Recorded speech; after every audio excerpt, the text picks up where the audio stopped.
Amahilu. My name is Shannon McPhail. I work with Skeena Watershed Conservation Coalition, and I want to talk to you today about what it means to have a pipeline through the Skeena-Nass watersheds. This is my home. This is Hazelton. It sits on the unceded territory of the Gitxsan Nation. My house is down there right on the river, and in the back, that's the Wudzinqua, the Bulkley River that joins with the Skeena. And it's a really important special place. And as I talk about the impacts of the pipeline, I'm going to be talking about a number of different issues, but I want you to remember that our economy in the Skeena is primarily driven by a healthy ecosystem. When all the booms and busts have come, the busts always last longer, and the thing that sustains us is a healthy land. Wild salmon in 2006 were assessed at $110 million each and every year. That number has only increased. That was 20 years ago, almost. That's $1 billion that swims to our homes every 9 years. And that's without putting too much value on the sustenance or the ecosystem services that those fish provide. Because you didn't get to see exactly where the Lisims LNG terminal was proposed to be built, this is Pierce Island. This is the location where they want to build the Lisims terminal. I'm going to tell you about what Prince Rupert Gas Transmission Project is currently permitted to do, what they have submitted to the province and to the regulators and environmental managers about what their project is. What they say their project is very different than what they are currently permitted to do right now. As of right now, the Prince Rupert Gas Transmission Pipeline Project comes from Hudson's Hope and is permitted to go to Lilu Island. It will cross some of the most iconic salmon and steelhead-bearing rivers in all of Canada. This is a little bit of the route coming from Hudson's Hope all the way across. You can see a number of pipeline camps planned. This is a massive pipeline. It's 48 inches. You could drive a small car through it. It will have a pretty significant impact. So 900 kilometers of pipe. Each section of pipe is about little over 12 meters long, so about 40 feet. You can fit 3 sections of that pipe on a truck, which means you have 75,000 truckloads just of pipe. In the Hazeltons, where they want to truck pipe up to their one pipe laydown yard, they're going to need about 30,000 truckloads just of the pipe over 4 single-lane bridges, none of which were built to withstand this kind of industrial heavy activity. And below, the photo below is a camp, a Coastal GasLink camp, a pipeline camp, so you can see just how many workers will be coming into communities. The population of the Upper Skeena will more than double. Our emergency room at the Wrench Memorial Hospital is closed often because we don't have staff. The City of Terrace wrote a letter of concern around Lisims because the amount of pressure on their infrastructure that is not supported by LNG it's crumbling. They have to maintain roads, ambulance, paramedics, hospital, RCMP. The amount of addictions have skyrocketed. Just lots of issues come with pipeline camps. When PRGT first came to the region, they had to do a whole bunch of studies in order to complete the requirements of their environmental assessment certificate. One such thing was to do cultural heritage impact assessments. So this affects a lot of people's traditional territories. PRGT hired consultants from all over to come here and tell us what cultural heritage looked like along their pipeline right-of-way. What they did was switch high-value areas that have been registered with the BC ARC branch for decades, and they flipped them and called them low-priority areas. So in most places, they didn't even walk the land to see what was there. In some places, they did, and this is one such instance. We worked with Dr. Chelsea Armstrong of Simon Fraser University, a well-known archaeologist and anthropologist, and she took a bunch of youth. Part of what we do is build capacity, so we hosted at last year's summit, our youth left for one day to go do a field school. And they reviewed one such location on a traditional territory to see how the ARC studies were done and how it compared to what these youth would find. In the top left of this photo is Liera Liera Betzipe. She is the granddaughter of Gwyninette, who is here today. She was 13 years old. She had just finished grade 8. And in an afternoon, she found exponentially more cultural heritage assets than the entire high-paid team of consultants hired by Prince Rupert Gas Transmission Project. In sort of the middle bottom right, you have the field school area map. In that yellow square, the red lines in there are the archaeological assets or cultural heritage artifacts that were found by the team of high-paid consultants. All the yellow and red in the top photo, that's what our team of kids found in an afternoon. This is what pipeline development looks like on the land. We have an example from Coastal GasLink, owned and operated by TC Energy, the very same company that planned Prince Rupert Gas Transmission Project. This is what a stream crossing looks like on a fish-bearing stream. This is the Clore River. It's hard to tell where the river is, but it comes from here and flows through under this bridge and goes this way. This is called an isolated dam and pump crossing. This is what you do with fish-bearing streams. You block off the river, you dig a big deep hole, but they dug the hole before they blocked it off, and all that erosion and sediment went down and clogged the gills of fish. You put in pumps, the pumps pump the water all the way around, and then you dig a 25-foot trench and you lay the pipe in there, then you cover it all up. It didn't go very well.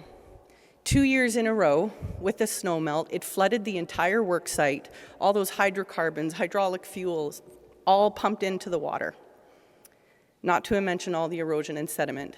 There were no citations given by the BC Energy regulator. They said they were well within their permit regulations. Here's how many streams in the Skeena they will use that same crossing method for. This is the total isolated dam and pump. There will be 41 stream crossings for the Skeena using that same method. All salmon and steelhead-bearing streams. Open cut means they aren't pumping the water around. They're just digging straight through. In the Nass, they will cross 66 fish-bearing streams, 252 streams in total. When we reviewed all of the streams and their classification for fish-bearing, we noticed that there were many that are fish-bearing that weren't noted as such. So these numbers are actually much higher.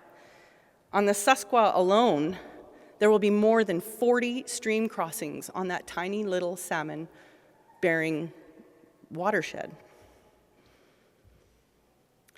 This is what reclamation looks like. This is after the pipeline has been installed, and this is what it looks like when the work is all done. I'm just going to take you through some headlines, and this is just the tip of the iceberg. When we made complaints about all the different things that were going on, there was so much confusion around who had jurisdiction.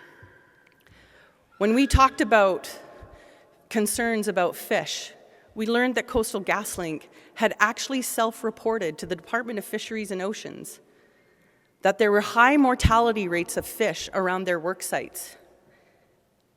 DFO decided not to inspect, and as a matter of fact, for the first 4 years of construction, they didn't inspect a single site. And when asked very specific questions, they referred those questions to Coastal GasLink, who then gave them the answers very quickly, but DFO replied to us and said, we couldn't possibly answer those questions. So the Department of Fisheries and Oceans has been absolutely negligent on this project. And I need you to remember that this project was legally permitted. Everything that you see here was all permitted, despite all the stop work orders, despite all of the complaints, and even the province saying that they had chronic systemic issues with erosion and sediment control and not adhering to their permits. Their fines totaled less than $800,000. One has to wonder why. Another thing that will come to communities are these wonderful compressor stations. That's what keeps the gas pumping through the line. They burn a lot of natural gas.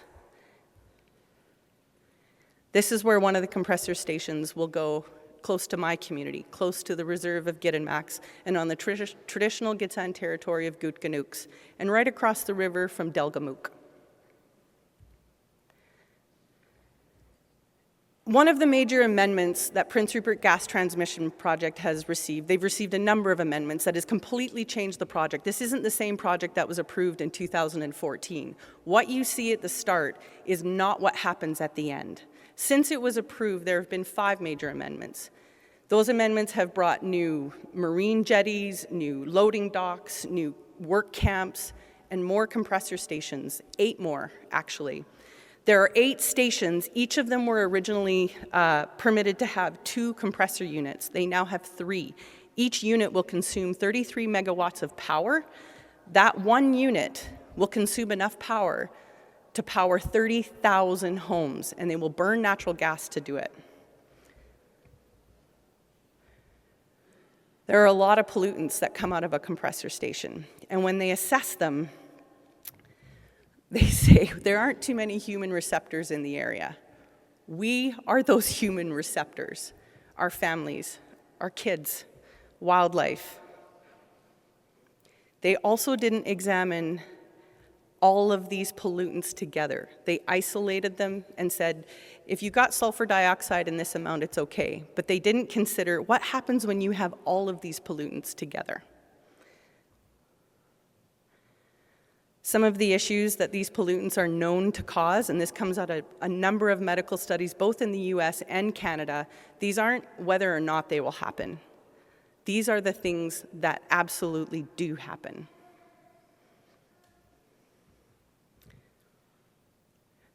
Each compressor station will need 3 generators, 3 heat plants, and 3 gas-fired compressors, all of them powered by natural gas. Blowdowns are a fun little thing, and these happen at least once a year. It's when they have to depressurize the pipe or off gas. They can take place anytime. There's no warning. They don't have to consult with people when they're doing it, and I want to give you a little bit of an example of what it's like.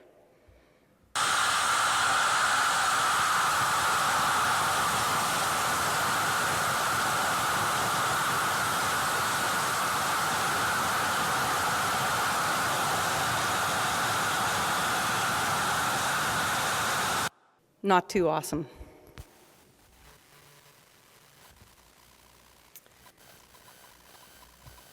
And while we're told that once the pipeline is installed, then it's benign, it's in the ground, things will all be beautiful, they have permits for a 98-person dormitory by that one compressor station.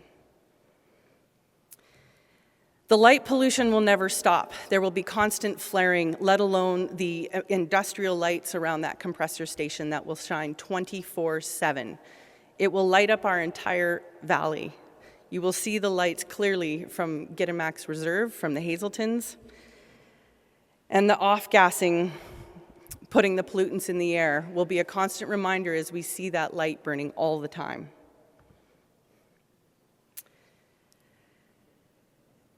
Pipelines fail.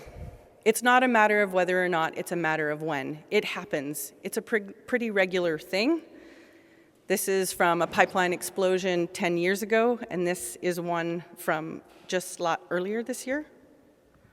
At a TC Energy pipeline in Yellowhead County, northwest of Edson, it caught fire.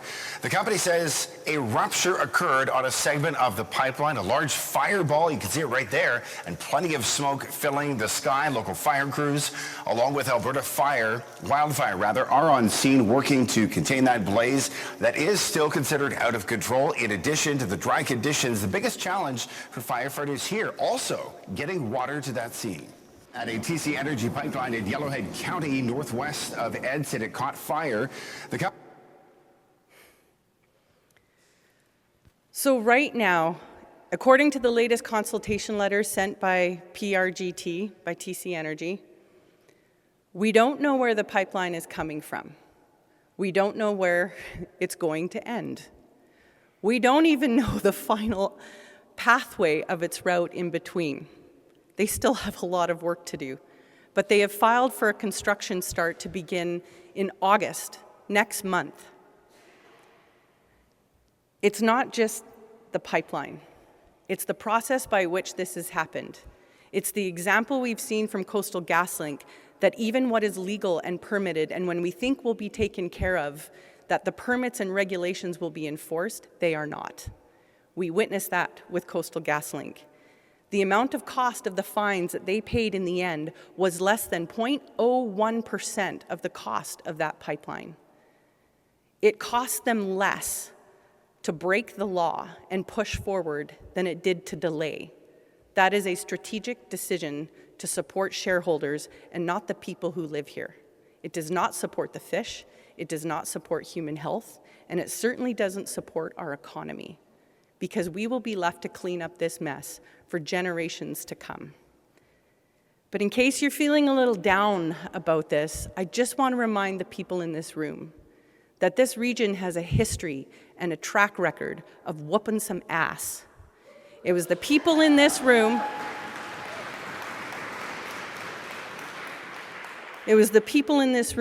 who stood up against Pacific Northwest LNG that this pipeline is still permitted to go to the metering station on Lilu Island. That project was canceled. The people in this room fought Enbridge, Northern Gateway oil pipeline, fought fish farms on the mouth of the Skeena, fought Shell from fracking in the sacred headwaters, kicked out countless coal mines, kept glyphosates from being sprayed on forests in the Skeena, although it is still used in many other places in the province. The people in this room are the power, and all that TC Energy and corrupt politicians can muster do not stand a chance against the people in this room, because we have our own CIA, and we got Team FAFO.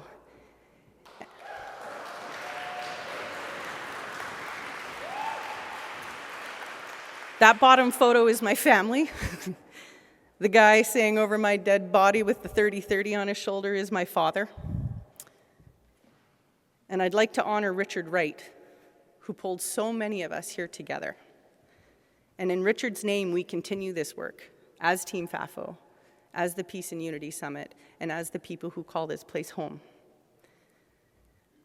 So to all of you out there considering the Lisims project and the purchase of TC Energy's Prince Rupert gas transmission project, I'm asking you to remember that this project impacts all of us, and to come to us and have face-to-face conversations, because the consultation letters don't work.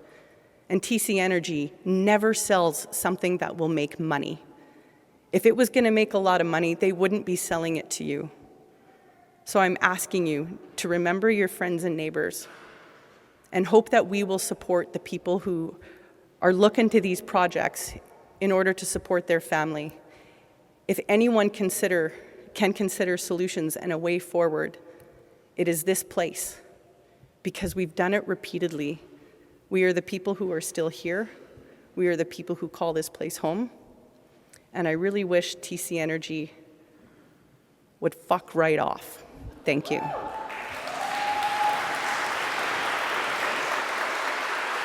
Thanks very much, Shannon. Neighbor, friend, mentor, inspiration.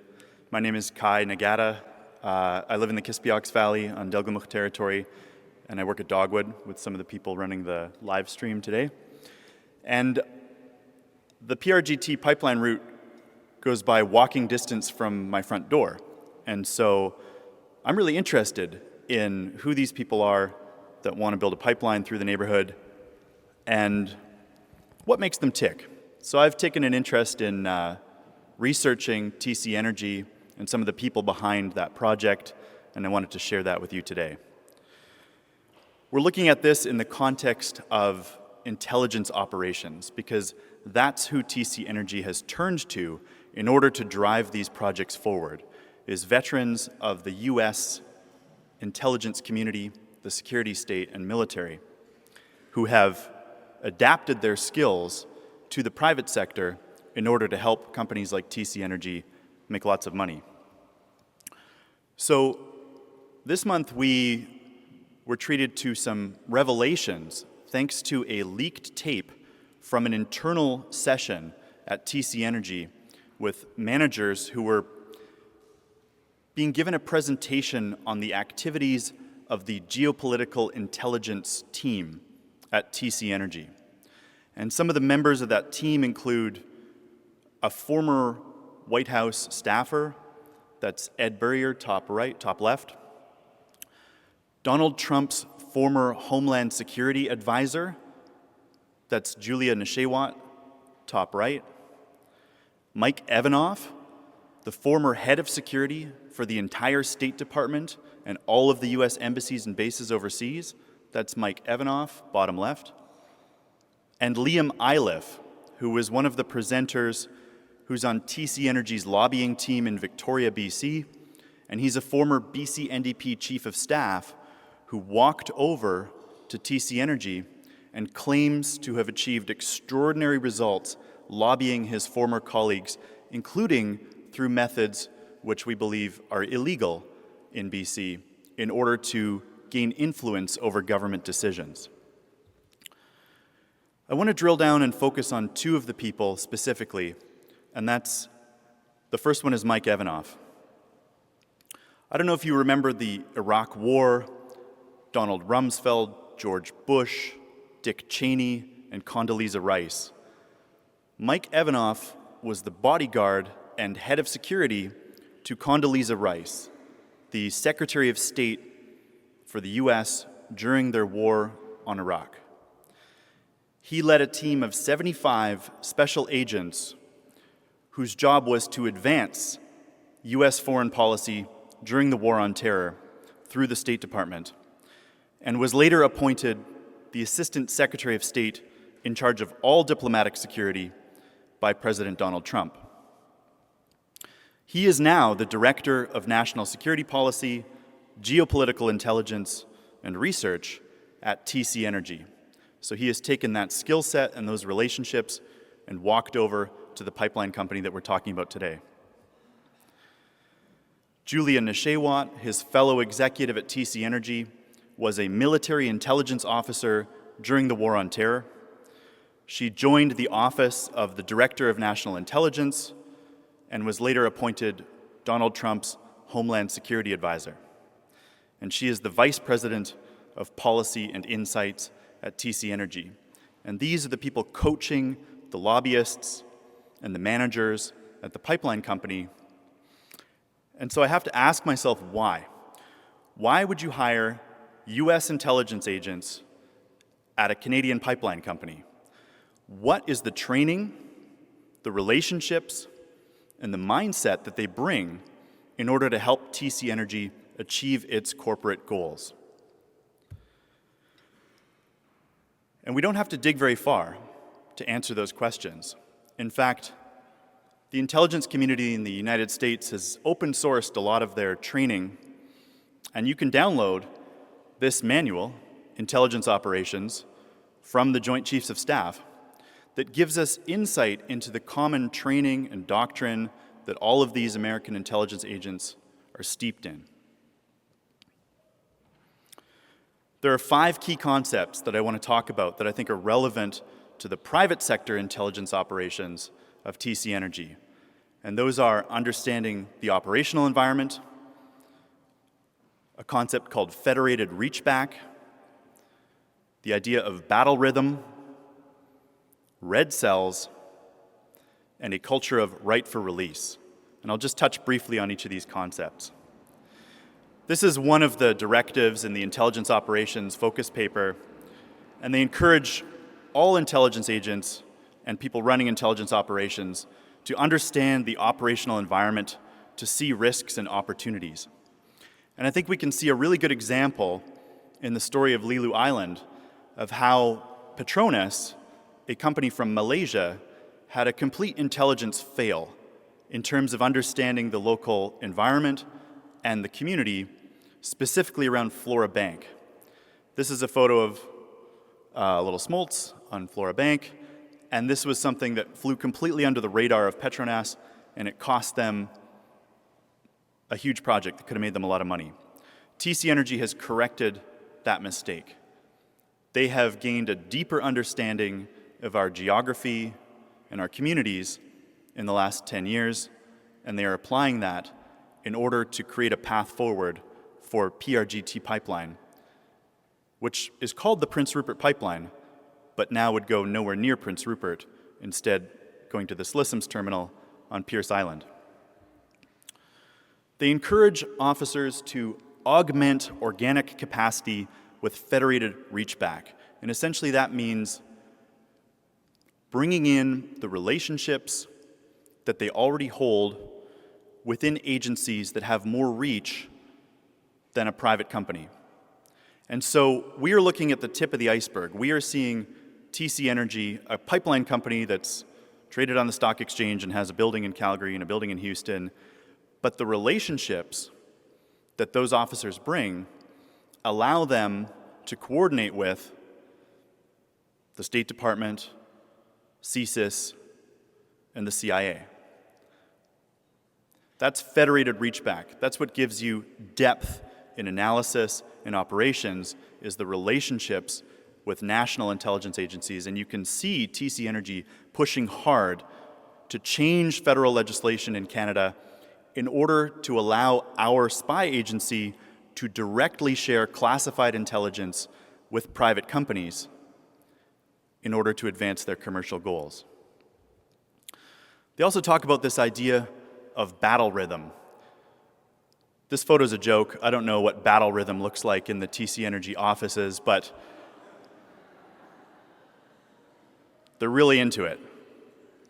And it's a reminder that all of these concepts come out of warfare, and all of these people come out of a long career prosecuting US interests overseas through violence. And when they talk about how to time your operations for maximum impact, they refer back to this concept of battle rhythm. One of their key tactics: employ red cells to understand adversary decision calculus. That means putting people on payroll who can help you get inside the decision-making process of the people that you're trying to defeat. I won't elaborate on that too much further, but understand that this is a key strategy of the oil and gas industry, and they have unlimited funds with which to gain that intelligence. Finally, they encourage everybody to inculcate a culture of right for release. And within the intelligence community, there's a lot of focus on sharing best practices, on stories from operations that went well.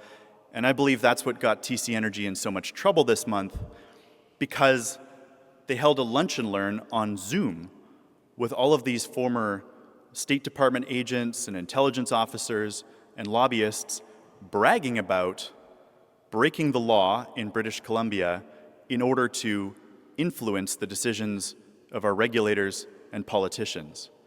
And somebody within the TC Tower, they call it protecting the TC Tower. We're on the battlefield every day to protect the TC Tower. Somebody in that tower had a little twinge of conscience and thought, this is weird.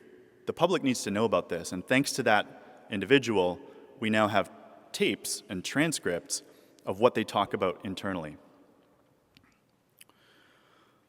I will remind you that TC Energy is also in a relationship with KKR.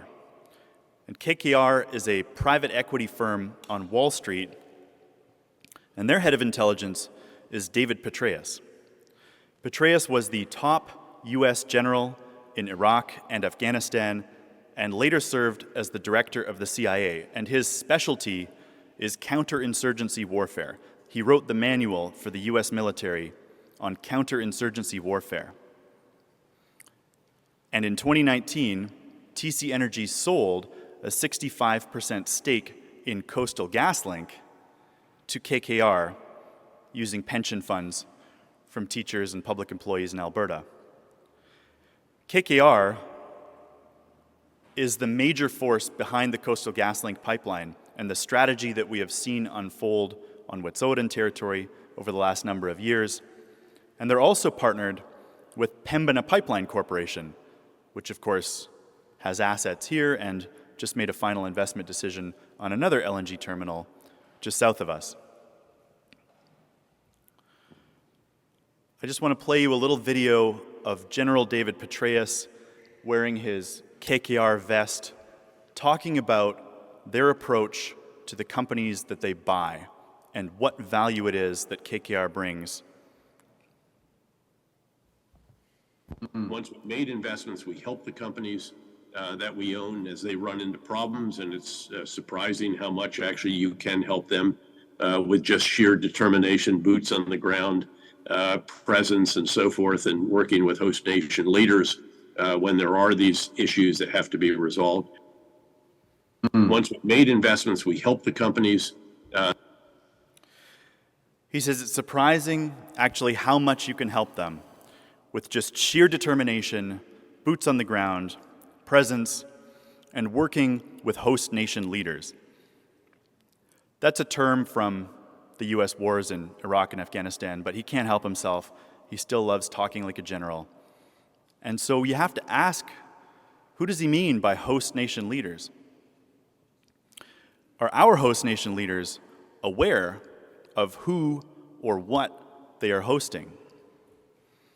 I think there's a lot of questions that have come up just in the last few weeks around the relationship between TC Energy, its lobbyists, its geopolitical intelligence team, and our host nation leaders.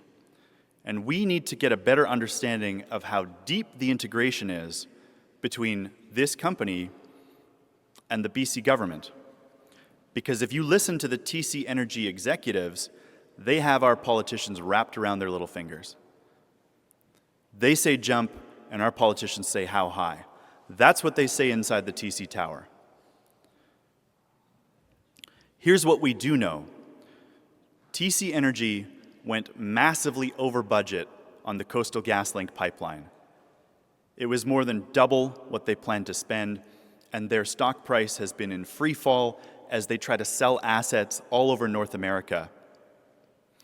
We know that they have not moved forward on the PRGT pipeline in over 10 years, and yet suddenly there's this huge rush to sell it to the Nisga'a Lisims government.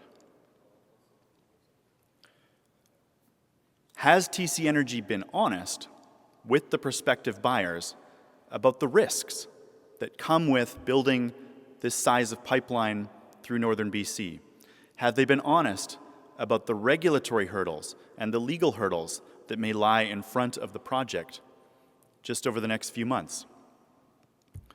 The bottom line for people in this region is, do we trust TC Energy to have the best interest of our communities at heart? Or are they doing what oil and gas companies do, which is just try to make more money? What are their motivations? Looking more deeply at the relationship between TC Energy and our political leadership, I think is a vital question that all of us need to turn our minds to in the coming weeks and months. And we are already seeing disturbing signs that those lobbyists are not entirely blowing smoke, that they have a level of influence over our democratically elected leaders that goes far beyond what the average person might realize. And to take a look at some of those warning signs, I wanted to bring up Andhra, a lawyer from EcoJustice, who's going to walk us through what is happening right now inside the BC government. Thank you.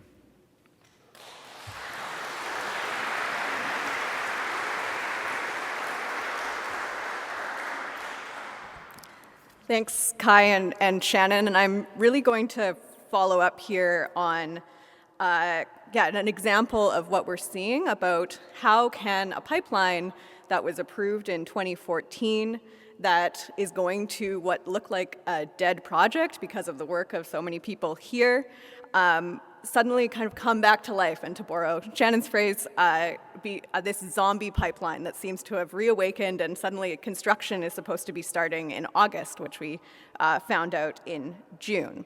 And so how how kind of that seems to be happening is by keeping a lot of stakeholders in the dark, by trying to make it as smooth as possible for TC Energy to be able to begin construction, and ignoring some kind of very big changes in the project, key permit conditions about what was supposed to happen before construction started. And that seems to be happening with the support of the BC Environmental Assessment Office and the BC Energy Regulator. So the first example is, this is similar to the map that Shannon showed of the BC, or the PRGT pipeline. But what you can see with this, the red line on the left side of the map, is the change to the pipeline. So it's no longer going south to Lilu Island. It is now going north to Pierce Island. However, and it's going under the water, it's going very close to the route that the boat yesterday would have gone through. And yet, right now, when we got notice publicly of construction being supposed to start in August, this part of the pipeline is not approved at all. There is no amendment application from TC Energy to change the route. The route has not been approved. There has been no public consultation about that route. And why this is important is, and why this is happening, is because PRGT has an environmental assessment certificate from the BC government from 2014. And they got an extension to that certificate in 2019 for 5 years. And so that permit and that certificate expires in November 2024, unless TC Energy can substantially start the project. And that means substantially starting construction on the project. And the reason we have those deadlines to environmental assessment certificates is because a lot changes in 10 years. We've seen over the last couple of days, Shannon talked about it, there's climate impacts to rivers, there's already other impacts to salmon, there's new industrial projects that are approved in 10 years. We learn new information over 10 years about the impacts of these projects, whether it's witnessing the impacts of Coastal GasLink or seeing the impacts of wildfires. And so we're not supposed to be approving projects 10 years ago based on old information, and then not updating that. And so that's why these certificates are supposed to end, and why companies are supposed to go back to communities and reassess those impacts. But instead of doing that, we're seeing TC Energy just really scramble to keep this license, this certificate alive, and to not have to provide that updated information.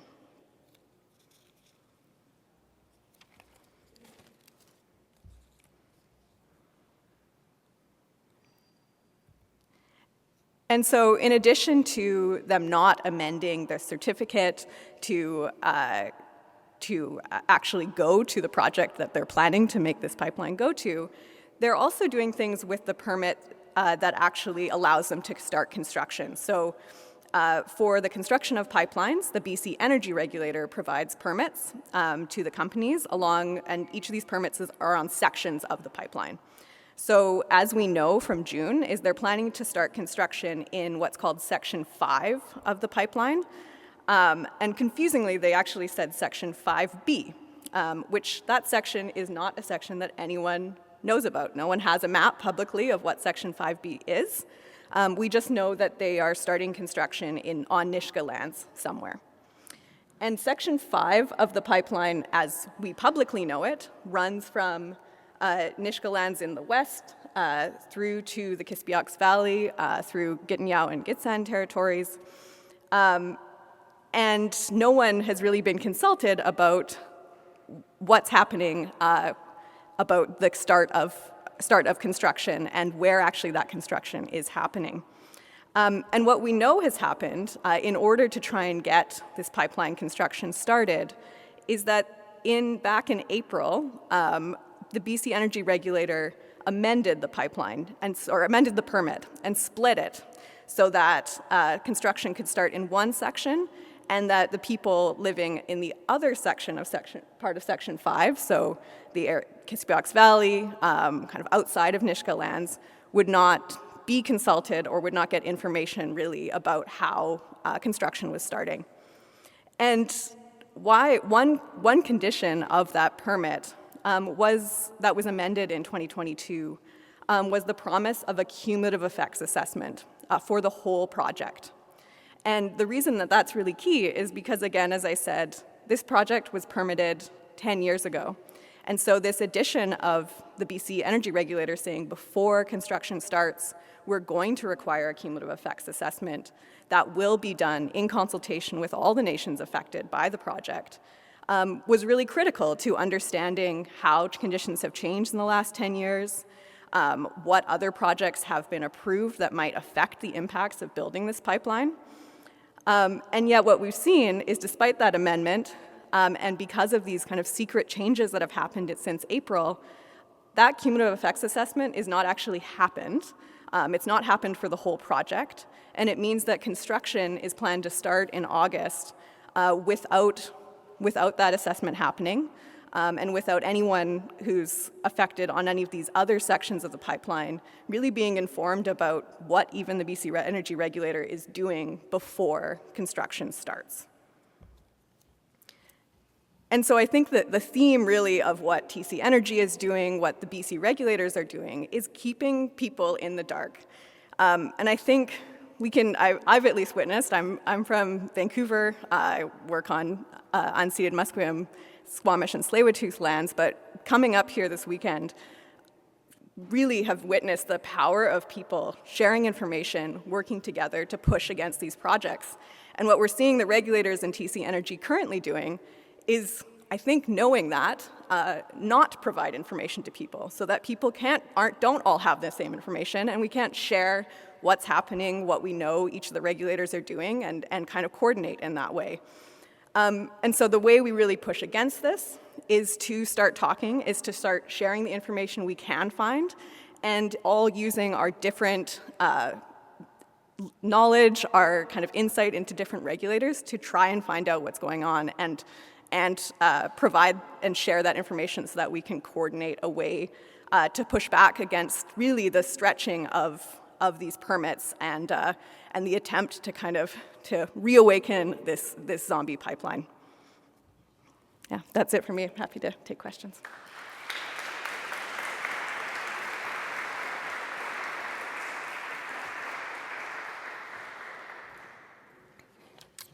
Thank you, Shannon, Andhra, and Kai for those words.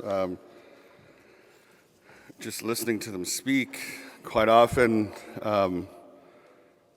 makes me question a lot of what's going on today and the secrecy around pipelines. Like, if it was so good for us, as they say, you know, it's going to reduce greenhouse gases, on and on and on, the greenwashing that happens, that are complete lies.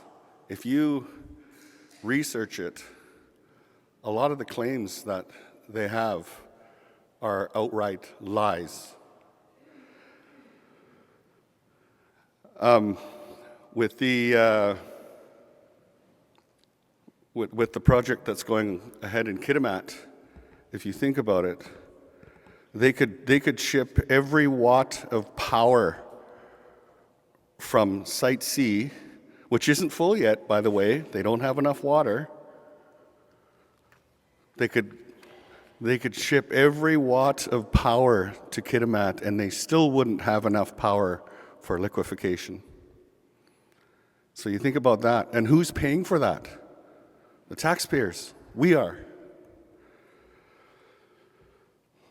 Shannon mentioned stop work orders. It sounds great. It sounds like, oh my God, they have to stop work, right? And work never stops. It's around the clock. It's 24/7. A stop work order just means that they've made a major mistake and they need to go back and fix it. It was also mentioned about how in the past 10 years the laws have changed, the rules have changed, the government and industry keep moving the goalposts. The permit was good for 5 years. You're allowed one extension, so now it's 10 years. So what they should do is go back to the drawing board and reevaluate this project, because in the last 10 years we've witnessed droughts, wildfires, flooding, communities being burnt down, heat waves. The list goes on and on and on. And one thing I learned about a month ago, and it just blew my mind away when I heard about it, is that when Canada produces LNG, if it's not burnt in Canada, they don't record it. So anything that's shipped overseas to wherever it's going, Asia, wherever, Canada doesn't record it as part of their emissions. And so it's just these little things like that they're so secretive about that really make me think and wonder.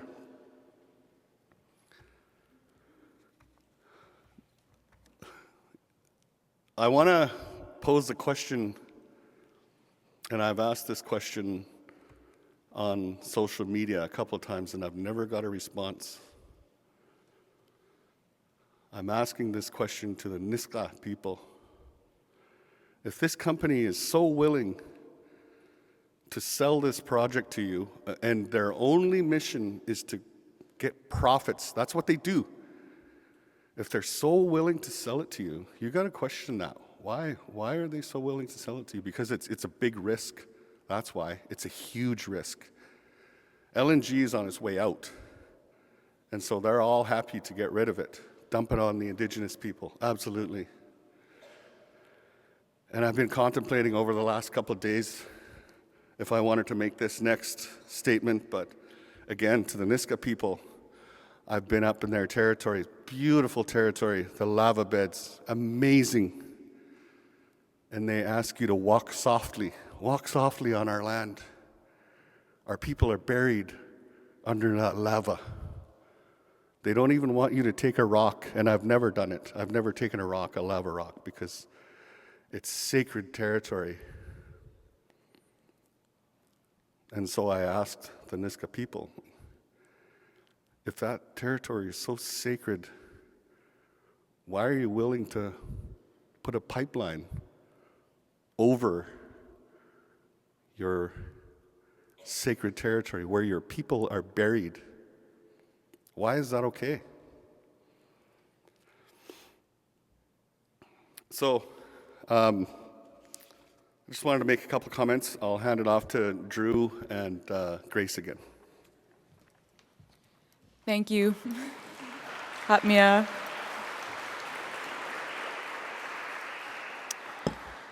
I think Kirby summarized what these three amazing panelists spoke about, and just to add on to that, one thing that Shannon said that really stuck with me was it's cheaper for them to break the law than to follow their own procedures. And I think that statement right there summarizes really beautifully why would we ever sign a contract with them. And with that being said, we would like to hear some responses from some hereditary leadership in the House, and I'm going to pass it off to Drew.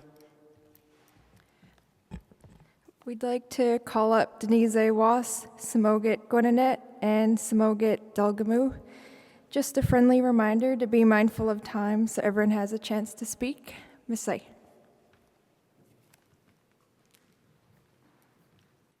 Semgegat Sedamanach and Anitskabuilso has Sagaida man Mal a dog losum, a dog so which would al Tagaroded. Yalgi Nakledat Maltid Lom, dem Lechkism Wissim dita, Adix Wheat Urchum Lalt, dem which so which will man Adix Lochs, dimit up down, will up down Lochs. I naknedit a blachnillit headed, I given, gay addicts wait utcum lalt, pipeline so what a lamshua. I hest a gerodet, achtem de guidit a leegoi, dem plochtit la bleegoi, schahet with rochtit, I given gams wildit. I am telling you the history that was handed down by the elders, that one day a big black snake would come up where the sun comes up, and it would go down where the sun goes down. It would have no mercy on anyone. It would swallow and devour everything in its path. We've seen that happen in the Wet'suwet'en territory, and now it's going to happen in the Nisga'a territory. All of us will be affected, each and every single one of us. It doesn't matter whether we're Alaoguget or whether we're Amshiwa. It's going to impact all of us. So I'm begging you all to please wake up and make the right decision. Our ancestors said, be careful. It's not you that you will impact, it's those that have not yet been born. So I'm asking you all to think of all those great-great-grandchildren not yet born. Also think of the animals that are going to be destroyed. All that which lives in the sea will be destroyed. So please, please wake up and let's do the right thing for those that are yet not born. Amiyatni Losum. Thank you.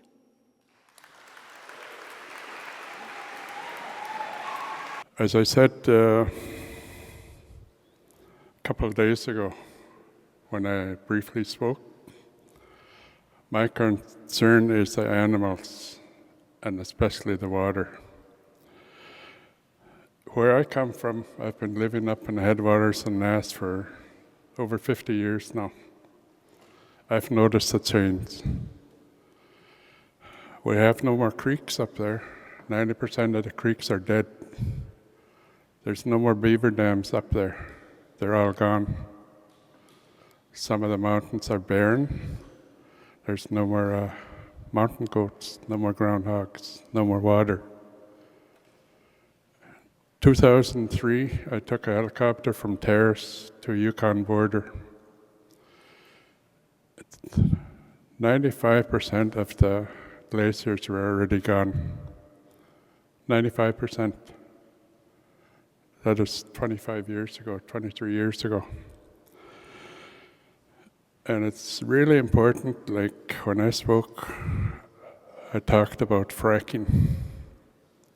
Same thing's going on in our northern mines, BC.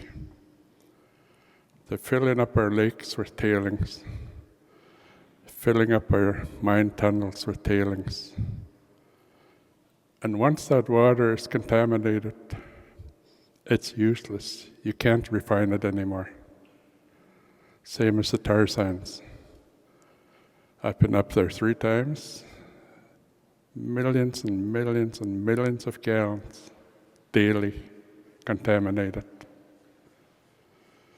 We went up there, Gerald Amos, myself. We're invited to go take a look. We met with them. I was there with CBC Canada. 6 people died in January. And we wanted to know why. The government wanted to know why. And what the elders were doing was all the fish, the moose, were contaminated from the water. The insides of the moose were yellow. They had to go to Fort Nelson to get a healthy moose. They're cutting the sores out of the fish so they could eat it. That's what they're dying from. But it's really sad to see what's going on. Like I said a couple of days ago, we have cougars, wolves, black bears, grizzlies, eagles eating out of our garbage in our communities. There's no more fish. There's no more creeks. And that's going to be affected by this pipeline. Pipeline got another fine last week, $50,000 fine. That's not even pennies in pipeline money. But the right decision has to be made by the people, and I've got a letter here from the province, and it states that another thing I'd like to bring up while I'm here is you guys have to make use of the Delaware court decision. All the answers are there. 26 years ago. Very few people are using it in Canada, but New Zealand, Australia, other countries are using it. And this is why they're using it. I got a letter from the province. Thank you for notifying the province of the autonomy of your Lachip, that's territory. The province understands the Gitsan Simgigit are the rightful title holders and decision makers of their Lachip, and that no other group or entity speak on their behalf. As a result, all provincial consultation occurs directly with Simgigit on proposed activities and initiatives in their respective Lachip. This came from the province, right from Parliament buildings. They need your consent. If you don't have your consent, that's a no-go. Thank you. Denise Jakaze Skaise. Kajin Hunzu dit Sane Tesla. Dia Dan Magayetik. Njanawa. Deni auto sign deal. Pipeline. Oya Hainikas. Dian Yetsaya Islay. Tawe Yetsaya Islay. Ay, Bagani Honley. See who's this year, and it's how this Setney, who this year, Jana, they know how they live. Anyway, Bagani Honley. Good day, everybody. I'm Was, the speaker for Kasia people, Grimdan. There's one of 3 houses in Grimdan, as a Wet'suwet'en nation. In my language, I said and greeted the hereditary chiefs, the male chiefs, the female chiefs, and the children of the hereditary chiefs. I'd like to thank the owners of this land that we stand on before I start. I'm very grateful for the safe passage and that I am here safely.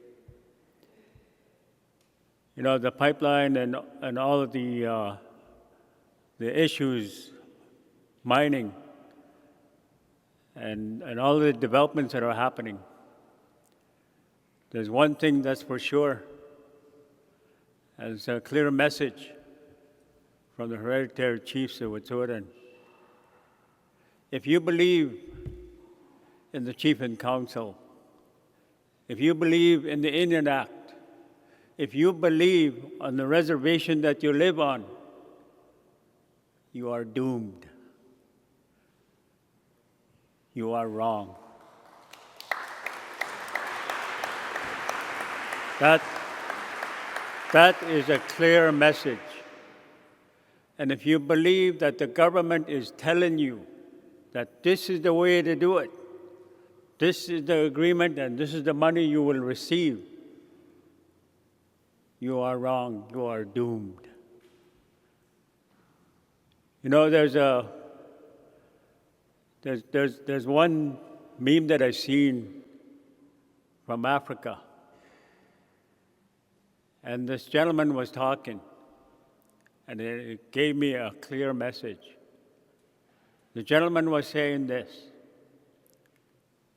so you're telling me that you're going to be paying me a wage to take my own minerals, my own gold, my own diamonds, my own resources to give to you.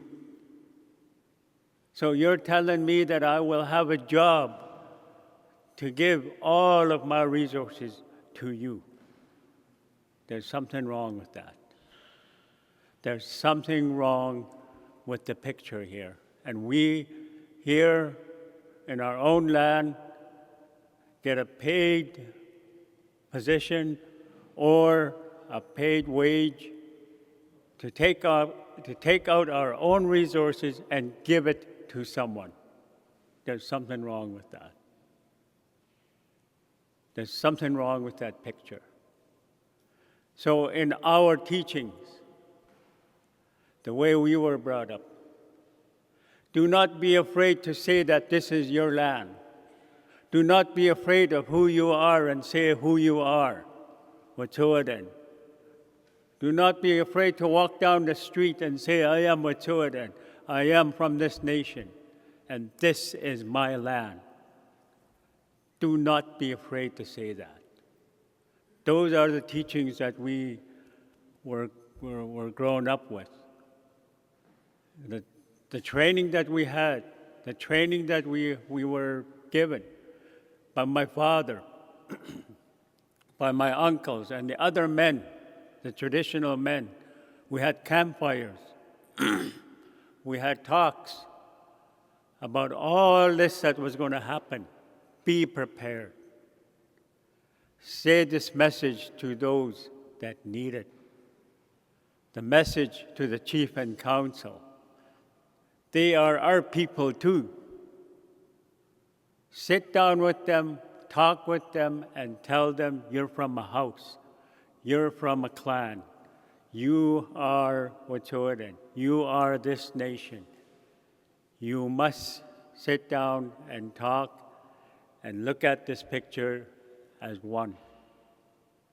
Those are the messages that we carry.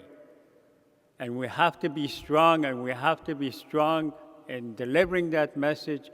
And the one message that they really was put into my brain and was put into my soul and heart is do not be afraid.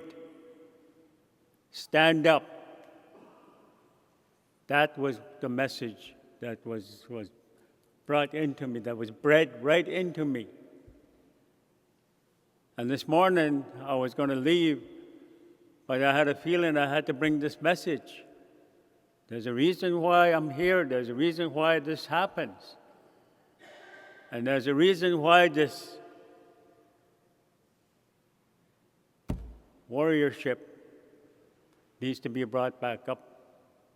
There's a reason why this fight needs to be brought back up. And there's a reason why we have to stand up for the little one. And I'm going to close this by saying this. For all of us that are in this room, for all of them that are listening out there, would you allow a little baby to be out in the winter, no clothing, no food, and place that little baby out in the cold and walk away? I don't think so. This is the same scenario. This is the same scenario. We're leaving our kids out in the cold with no clothing, no future, no promises of clean water. And is it fair to that little baby? That's the strong message that I bring to you. Awat Messiah. Good morning, everyone. Yeah, I'd like to echo what the Pastor Moiget said here, Samigets. Yesterday, we went on a little venture in our homelands here, and I was watching everyone on the ferry yesterday, the excitement and all the laughing and all the talking that was going on with nature. You know, as a fisherman and being out on the land a lot of the time, and you see firsthand yesterday the excitement, people not seeing a humpback whale or a grizzly bear on the beach and things like that, you know, I don't take that for granted, but when somebody from across Canada or in Germany or wherever, when you see those kind of things like that, and it's still plentiful on the North Coast, you're like, you know, waking up where I wake up in the morning and seeing what I see, you know, I could have lived anywhere when I was growing up being a fisherman. But what I take, and I never have taken it for granted, is the surroundings I was given. I think I am really blessed to be in the position where I'm at. I had a good cry over here a couple of days ago when I seen my son's picture posted up there. That boy had a vision much bigger than mine. about the environment and his homeland. He was the one that dragged me down to Lilo Island in August there. After my boy died, I hated life. I hated Lilo Island. I hated everything that it stood for because of what happened to him. He gave everything and then some for what happened. Over the years on Lilo Island and the after effect, people must know, Kenny and I, over here at Gwiswell, we were sued by the Port of Prince Rupert in a civil matter. And it was about what, Kenny, 2 years? 2 years in court and a lot of money. And I knew this lawyer that represented us, and after he told me and Kenny that he would work out a deal with us, and anyway, after the second year in court, the two lawyers for the port and for myself and Kenny, they came out with the conclusion that if Kenny and I don't step on the land that we occupied, then they will let the civil matter go. And I laughed. Told the lawyer, I said, I could have done this myself, I said, and spending all this money. We went to court, Supreme Court, I believe it was 2017, and I've never been into anything so vicious in my life as my band council, the provincial, federal, Patronus, slandering our names, dragging my family through the mud. And for what? For money. All for money. You know, I'm not an educated person, and I'm sitting in a room full of lawyers and high-profile cabinet ministers, and you're begging them in Ottawa not to give them the green light on destroying the Skeena River. And that's what we were doing. We were begging.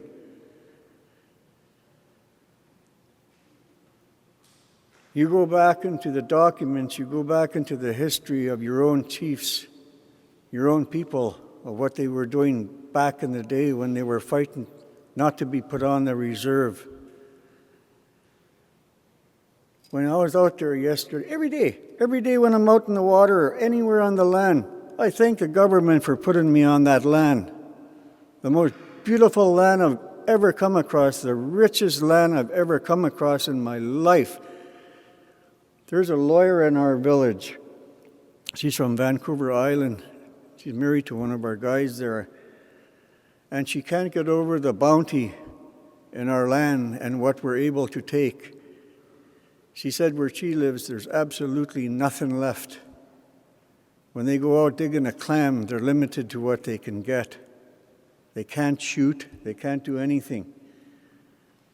And that I don't take for granted, but I do protect what I have. I do protect my beaches. I do protect my mountains. I do protect my water. And I was never in this position before until my boy opened up my eyes. When I see people on my beaches on the far-off islands out there, those are private beaches. I go and I tell them, I'll give you a day and you guys have to leave. If not, we'll burn down your tents. And that's just how we do it. I do it. I try to tell my fellow men, you know, when you see things going on in the territory, you tell them where you are, whose property this is. This thing that it's not going to go away with oil and gas. Fracking, you know, we had another lawyer come down to Terrace there, and he was showing us the destruction up in his homeland. Everything's poison up there. You know, and that's not too far from us. It's coming our way. I'm not against development. I'm not against, you know, people making a living. But I am against destruction. You know, we've gone through assimilation through so many different patterns of our life. You know, I am a product of residential school. I am a product of Indian day school. I am a product of alcoholism. I am that person, though. I have survived. We bring up our children to the best of our ability to show them what is right and wrong. And we talk about the land to them. My grandchildren always tell me, you know, they want to know what a chief does. They ask me, "Are you a chief, Papa?" I don't answer. I just nod my head, tell them what's right, you know, what we do. We went by the Quinimis River yesterday, and I don't know if all the eyes, my eyes are pretty keen when it comes to fish jumping. The Quinimis River is a sockeye-bearing river, and the sockeye are starting to peak in that river, and all along that shore yesterday, sockeye were abound. I was in awe yesterday. I was telling Kenny, my brother over there, I want to go set my net close to that river, but we're not allowed to go in that area. Again, it's protected. It's been protected for a long time. And again, you know, I'm not against anything, you know. Even in my lifetime, at one point, I wanted to see the commercial sector shut down. But if I was going to shut down my sector for my right to live, my right for an economic living, then the rest of society has to be shut down. The sport industry has to be shut down. If we're going to be sitting down watching people making a living, then we have to be part of that. And so does the rest of society. The people in my village have been taking a lot from the Department of Fisheries and the federal and provincial governments over the decades here on cutbacks and how we live. My village once hosted 137 boats in a small, tiny village. Now we got down to 19 boats.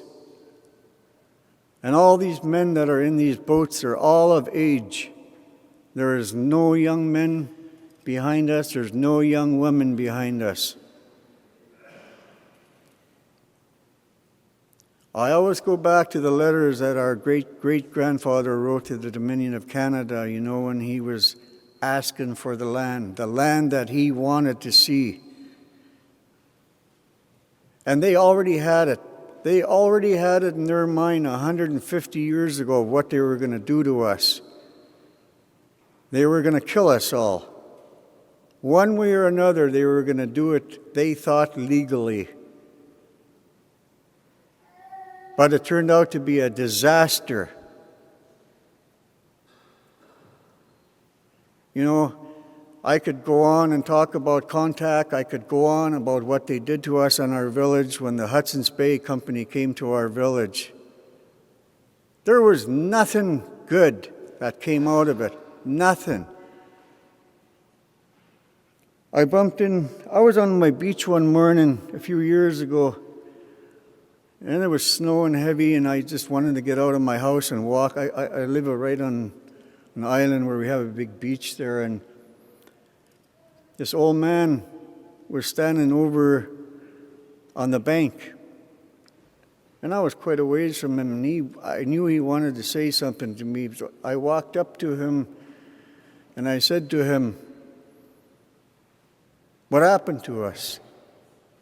And he just stared at me with a blank look, and he just said to me, "We should have killed them all." And I said, "What's that?" "We should have killed them all," he said. And I thought how heavy that was, you know, that phrase coming out of his mouth. And my thoughts went with him that day, you know, and I knew this man all my life growing up in the village. He was my neighbor. But my thoughts, you know, are for our kids here today. Like they have said, it's a future that we have to look after. It's not about us, never about us. Thank you. Morning, everyone. Sim Giget, Sigidam Nath, Ligigiget Gabawelksik. Luam Gordon no Nielsen. Gwisawel Dwayo, Wabam Gwisawel, Gitwil Giots, Lach Gibu.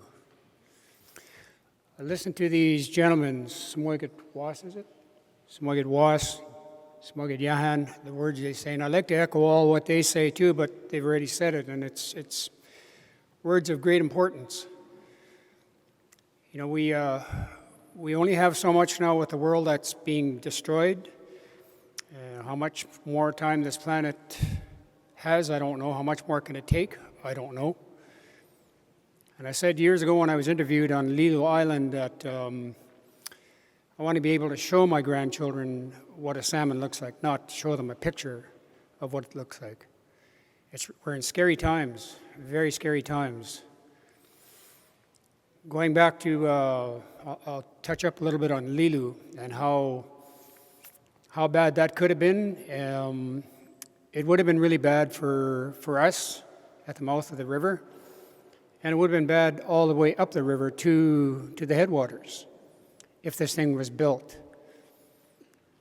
Donnie's son once said to us, or him and his partner Matt there, that we have to cut the head of the snake off in order to stop this. And that was in the beginning when they said that, and it was a battle. People came from around the globe to help out here.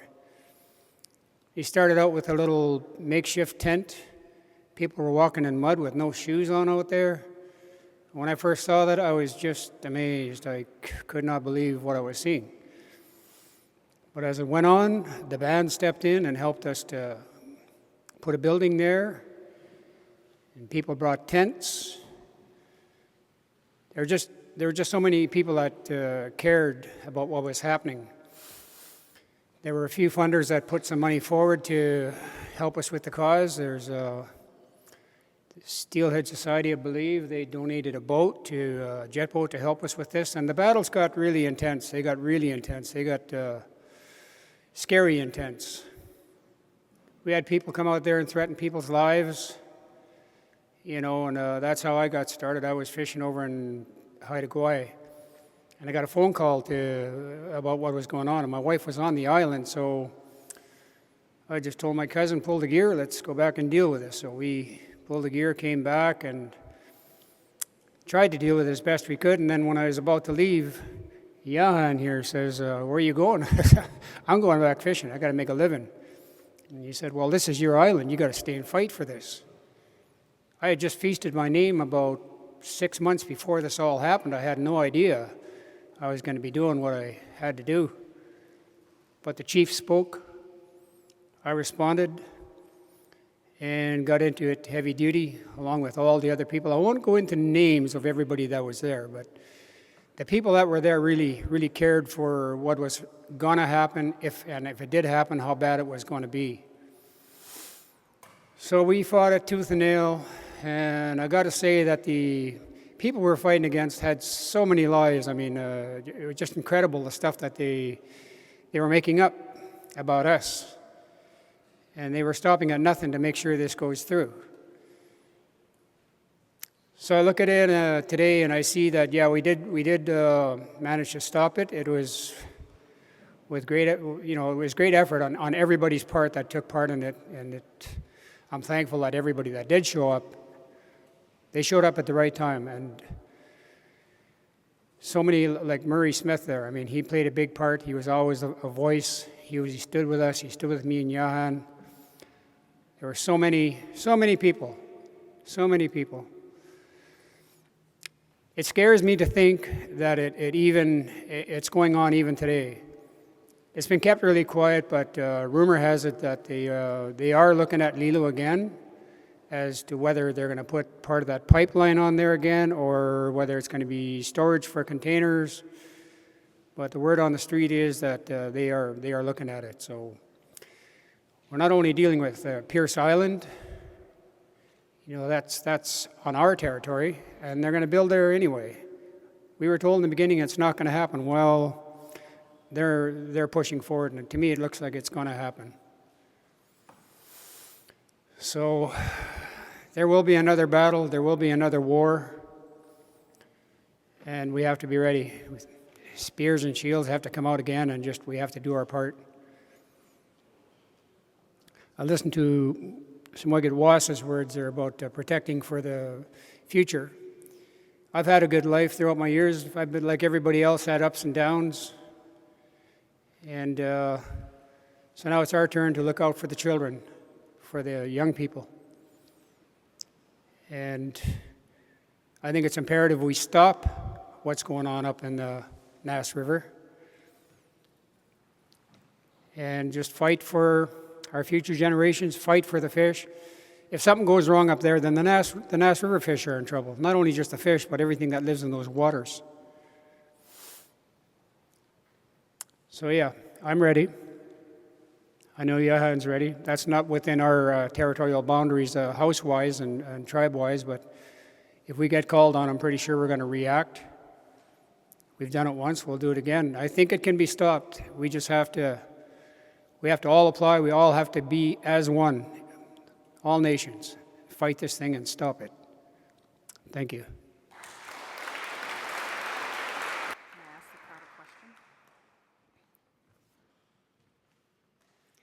I want to know who will stand with us to stop this pipeline. If you will, stand up, clap your hands, stamp your feet, drum your drums. Who will stop this pipeline?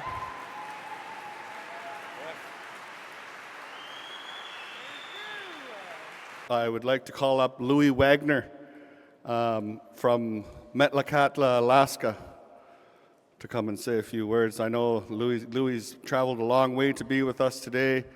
They are seeing the same, they're experiencing the same struggles that we are in terms of low fish returns. Louis Wagner. Thank you, Kirby. My name's Louis Wagner Jr. from Metlakatla, Alaska. And my grandfathers are from Hartley Bay when they moved to Ned Island in built Metlakatla, Alaska. And I think it was like 1867. So I'm here with the Southeast Alaska Indigenous Transboundary Commission. We've been traveling all over, meeting with a lot of First Nations throughout the country. And the Unique River has been our lifeline. It produces the salmon, the ooligan,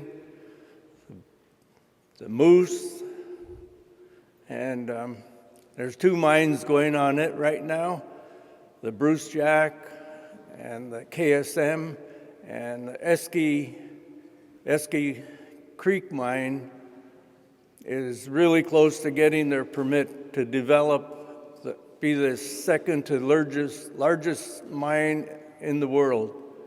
And it's going to destroy our river. We won't have our ooligan anymore or our salmon. And also the Stikine up at Wrangell and Taku up in Juneau. And so we just been trying to get the word out and meet with everybody that we'd like to have a seat at the table with the Canadian government before they issue the permits for the mine.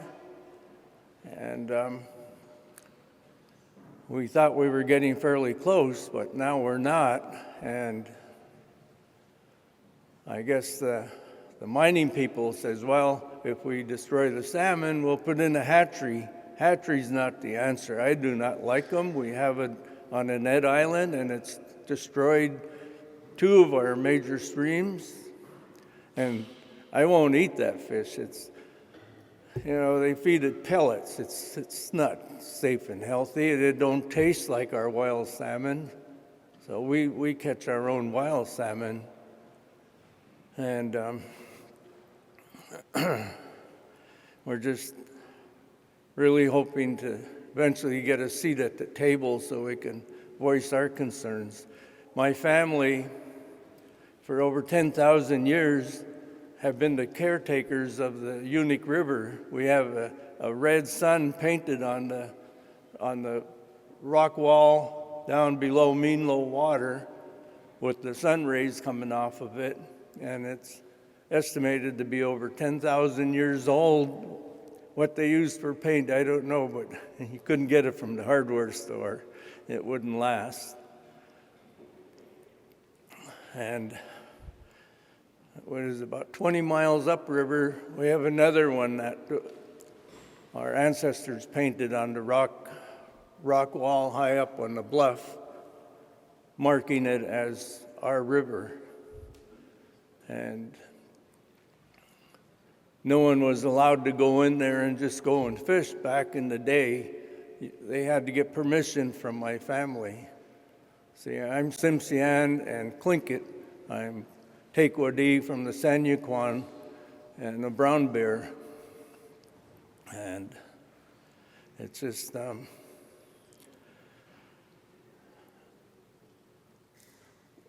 we used to wonder where the debris was coming down the river back in the mid-90s when they started that Bruce Jack mine, and nobody knew where it was coming from. Asked the Fish and Game, well, the Alaska Department of Fish and Game, they knew, but they wouldn't tell us that there was that mine going up there. They put all their tailings into a lake up there, and then when it started running over, our ooligans started to disappear. They were going to different rivers. And when we finally learned about the mine, must have been late 90s, I guess. And then that Brent Murphy in that group who are on the NAS and want to put the mine on the Unique came to Ketchikan, held a meeting, and they showed what they've done so far. And where they drilled, it was just red coming out of their exploration holes. And he was trying to tell us, oh, that's natural, we'll make it better. I said, I've been up there for 62 years now, and there's no way you can make it better. The glaciers that were up there was blue water coming out of the rivers. And now, last spring when we went up to get Ooligan, the water was just black. It was dark. All my years, I'd never seen it like that. It was hard. We had a hard time to find the fish, but you know how to look, you can find them. And we're really hoping that we can get that seat at the table so we can voice our concern. I mean, the water quality would be destroyed.